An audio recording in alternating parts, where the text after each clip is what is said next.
Hello, we're back to reading The Winterdance by Gary Paulsen. We have read through Prelude to Becoming Dog, and now we're reading, we're reading First Snow. It's a couple of pages. I don't think we're going to read Alaska today because I have shortness of time, and I am fortunately sick, so if I sound a little stuffy, that's why. Let's start. First, snow. Snow came early that fall. Came early with cold weather and stayed and never hardened. In northern Minnesota, it doesn't seem to snow much at the time. There were 3 to 4 inches, but it doesn't melt. And every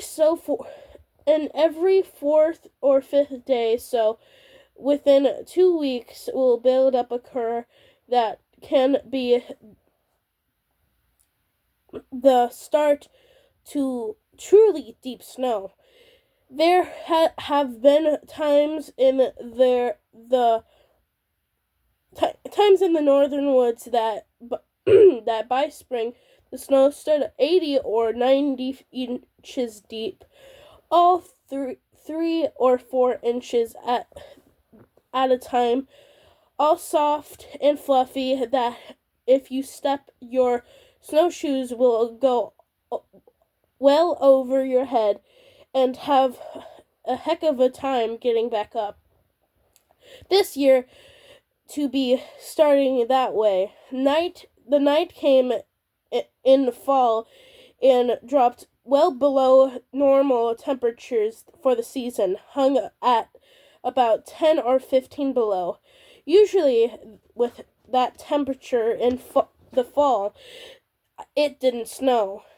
But the same night as it dropped, it started to snow. Large, soft flakes that never seemed to settle it, but stayed light and airy. In the morning, there were 4 to 5 inches too deep to run, but still too new and fluffy for a sled. There would be no control, no braking, no hold back to slow the dogs. Wait until tomorrow, Bruce said. Another day won't hurt.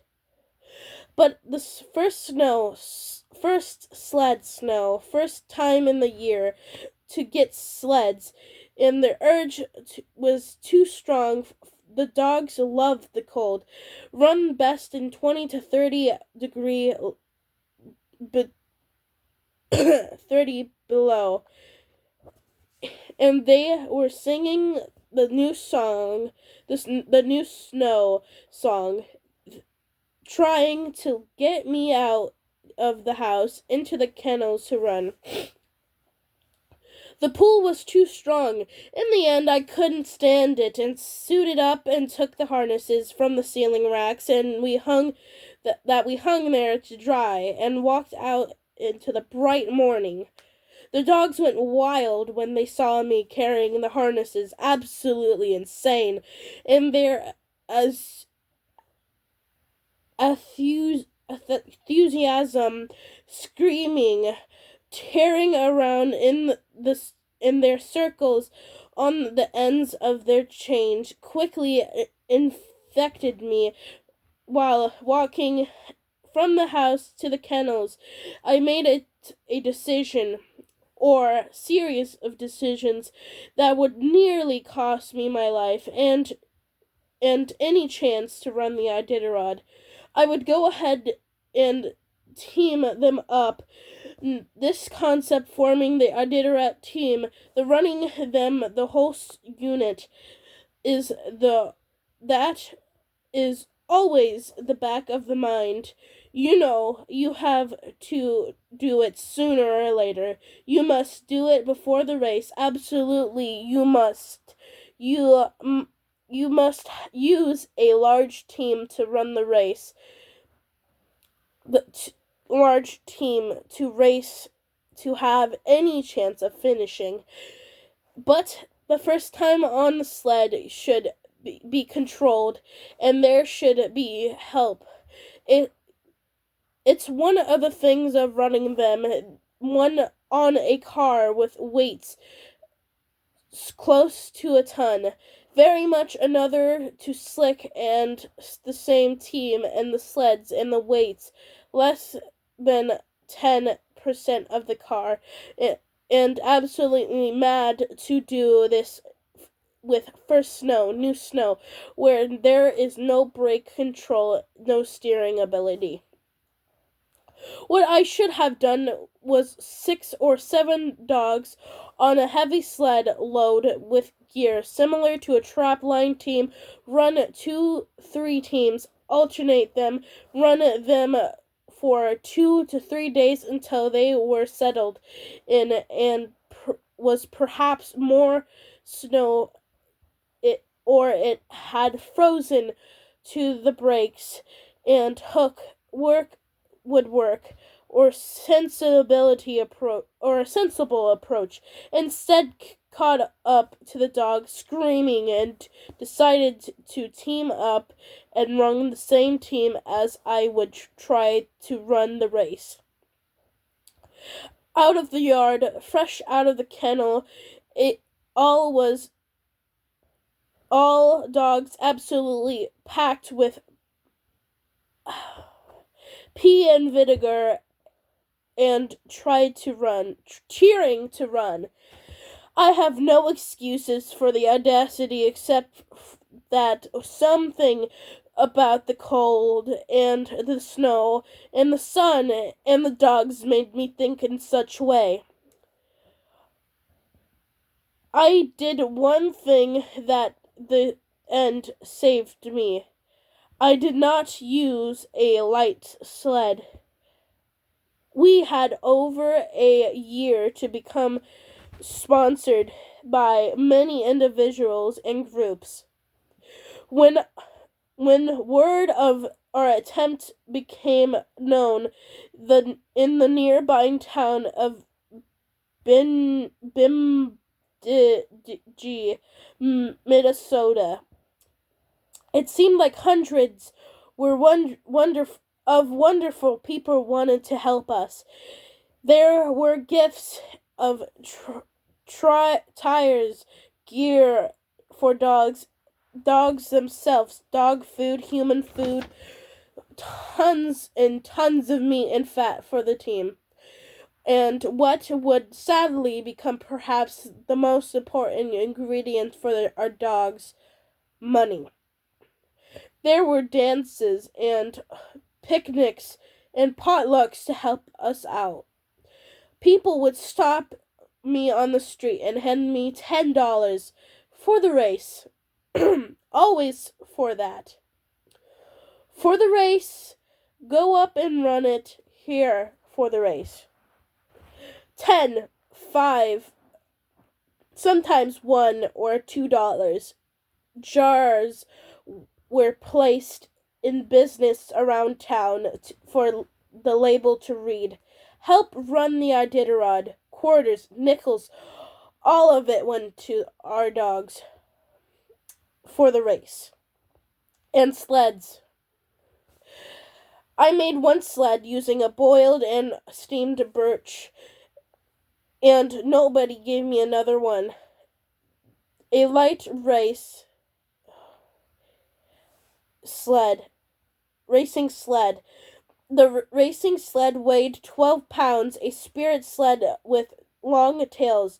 The runners stuck out well in back of the foot, which made it harder to steer. The sled I had made was more older than a toboggan, with runners copied for pictures I had seen of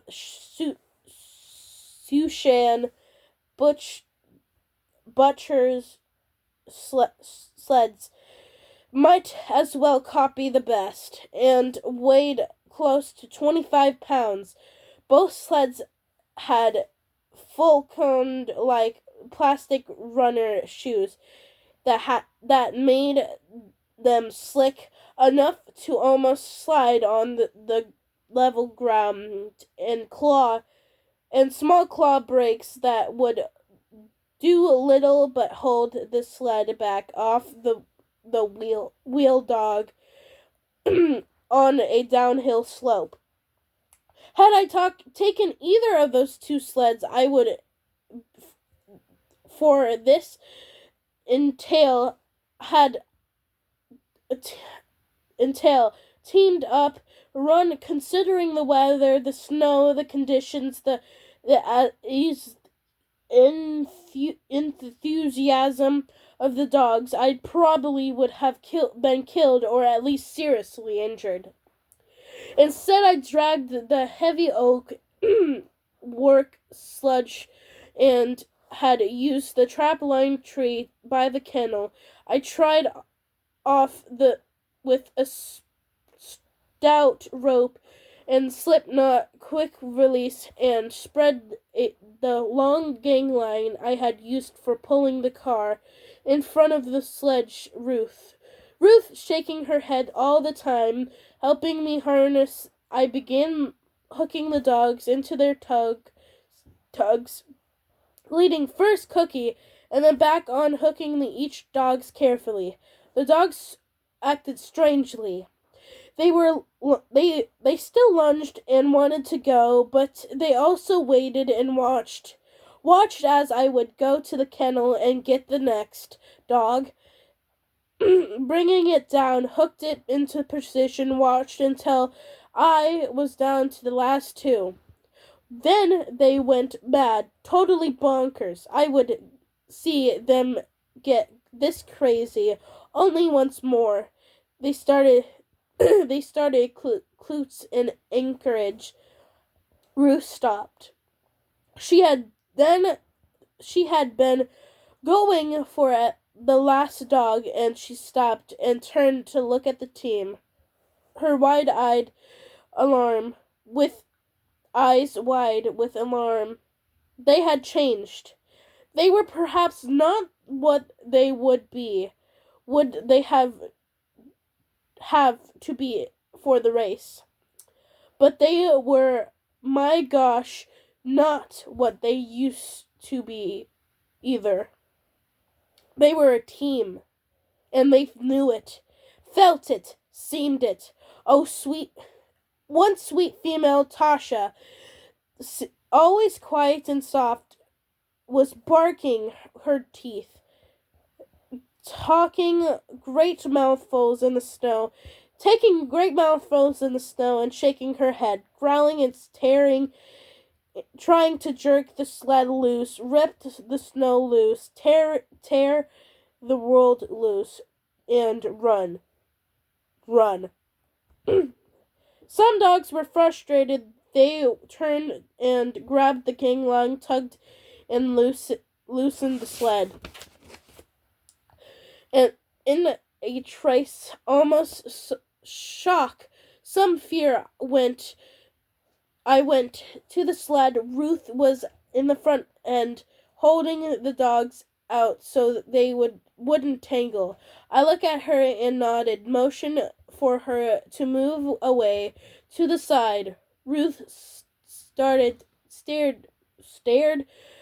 across the din at me, slightly mouthed a praise, a question, "Are you sure?" And truth be told, I wasn't. I was, as I mattered of fact, never so sure in my life. But now I thought, but now or never. I nodded and grabbed the sled with my left hand and stood to the runner and jerked in a quick release slip knot. Gosh, never anything like that. Never that neither with horse nor plains nor hot hastily, never with anything in the world was like that. They didn't feel me. They didn't feel me back there. Sled, gear, my weight. We were simply. We simply didn't exist to them. They were gone. They hit the end of the driveway wide open, hugged a lift with two. Cookie pulled them out, trying to get down to the road and recognized the old trapline sled trail from the year before. We had not run it yet because there had been no snow, and with a great joy left the road and ripped into the woods, followed by 14 wild dogs that screamed man on the sled. I didn't make 10 feet before I hit the first tree and foot thick oak and didn't give it at all. The sled made of glue and bolted oak likewise did not give. I gave. At I had seen a U.S. Forester survey at the tree count in the north woods, 10 and 1,000 per square mile. I hit every single one of them, or so it seemed. There was never a semblance of control or steering. I simply tried to hang on to stay alive, and even that was a failure. Cookie, gloriously free, running wild now, coursing with the exudant blood of the wolves in her veins, ran in front of the pack of 14, ran there she wanted to run fast as she wanted to run. She ran the trap line. I had worked the winter to be for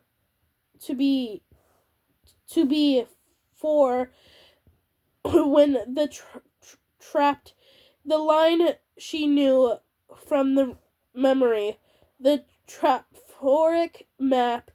I had scaled the line, and without figuring in the hill or sliding trips, it was just under 17 miles. 17 or 70?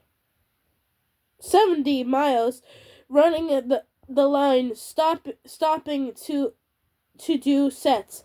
The rest of the dogs load and unload gear.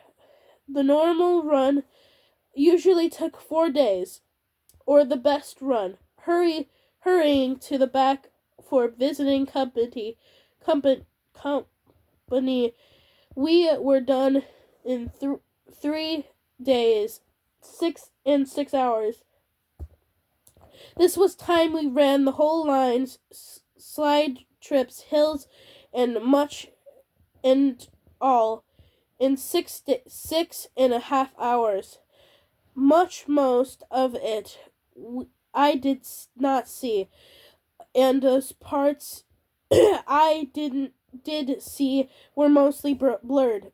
I was terrified, not just of the injured, although that was primarily ingredient, but for the dogs. There was much power, much speed, and so little control that I worried the dogs might swing out and catch the tree, be hurt. Indeed, I would see a dog, another team killed this way during the race. 2 moments to stand out. Down a hill, standing in the brakes, holding the sled back off the dogs, and Devil went down, tripped, and fell in the snow plume. Oh gosh, I thought. Oh gosh, he's down.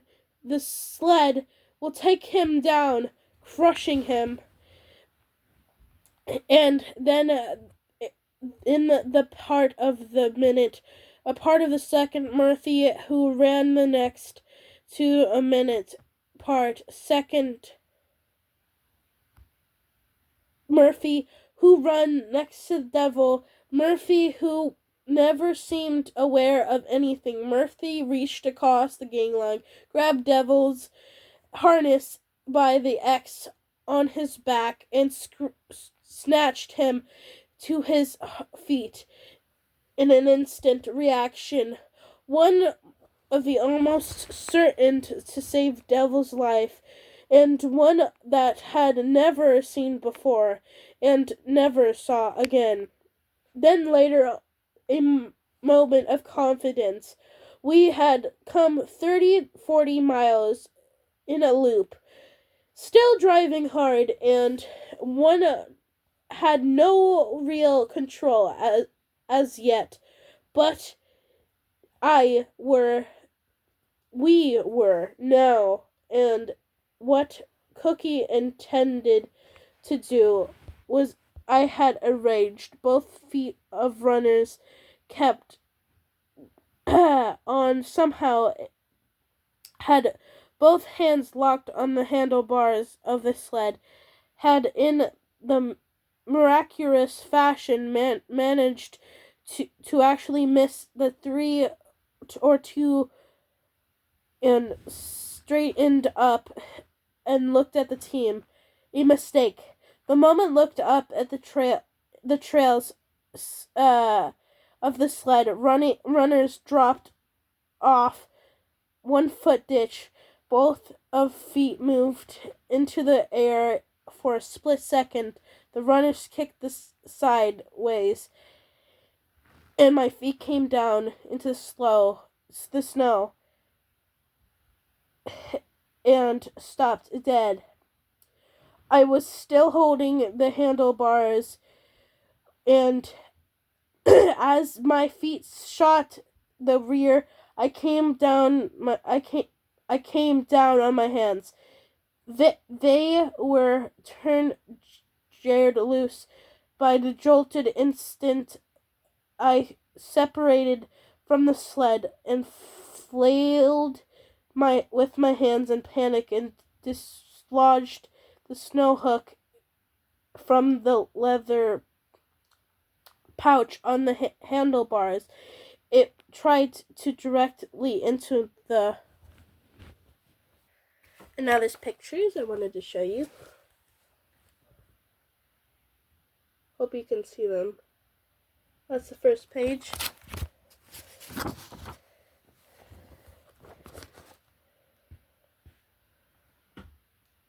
That's the second page.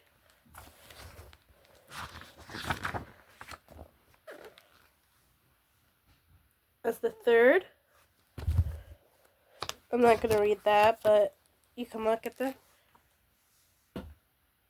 That's the fourth.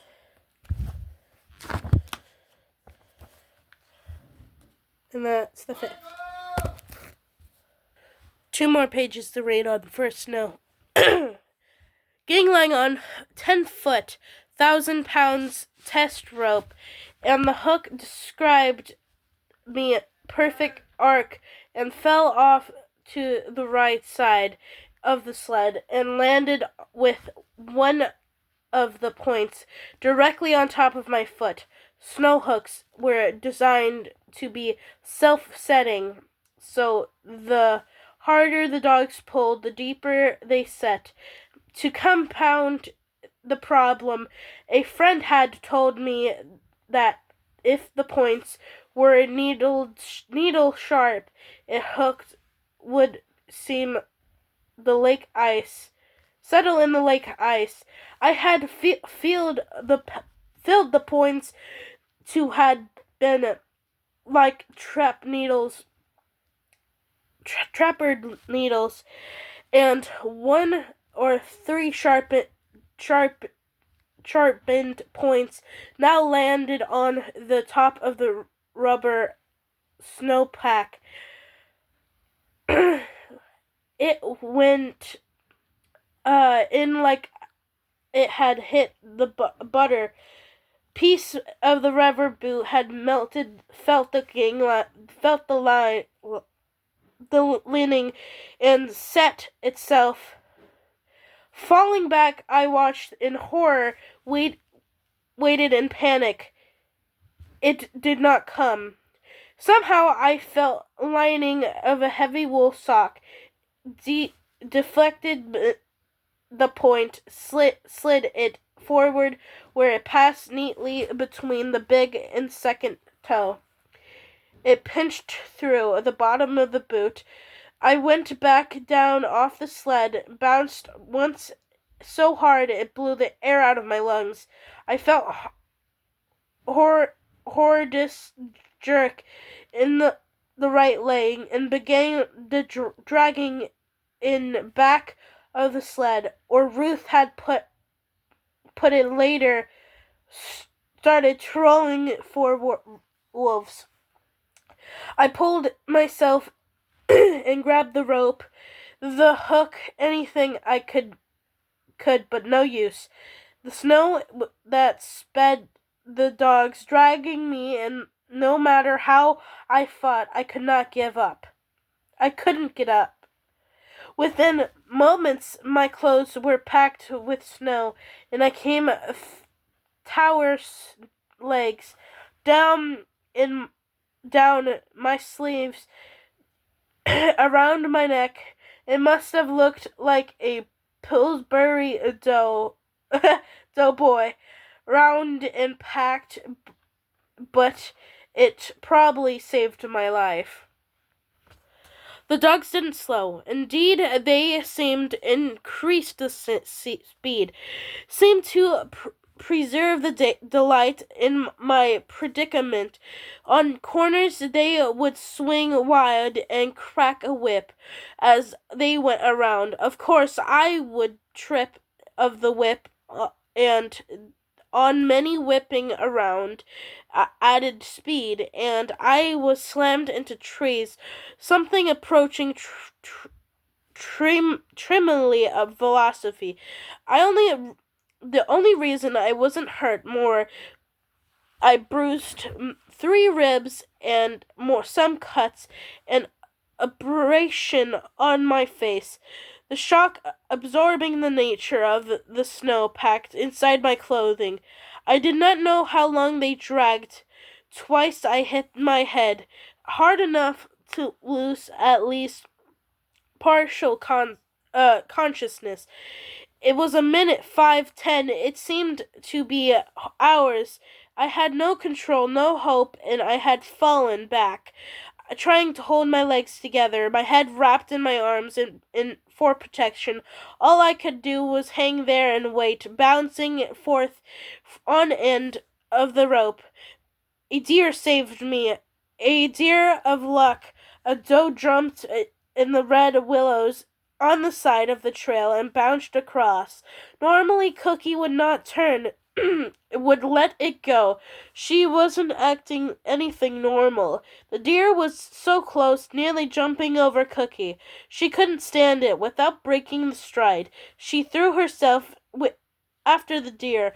She lunged off of the trail, jerking the 2 points dogs after her. They turned, went for the deer. A half second of the team was off the trail, charging through the willows. I'll do a part 2. On the first note, for this page, it's gonna be short, anyways. Or I'll add on.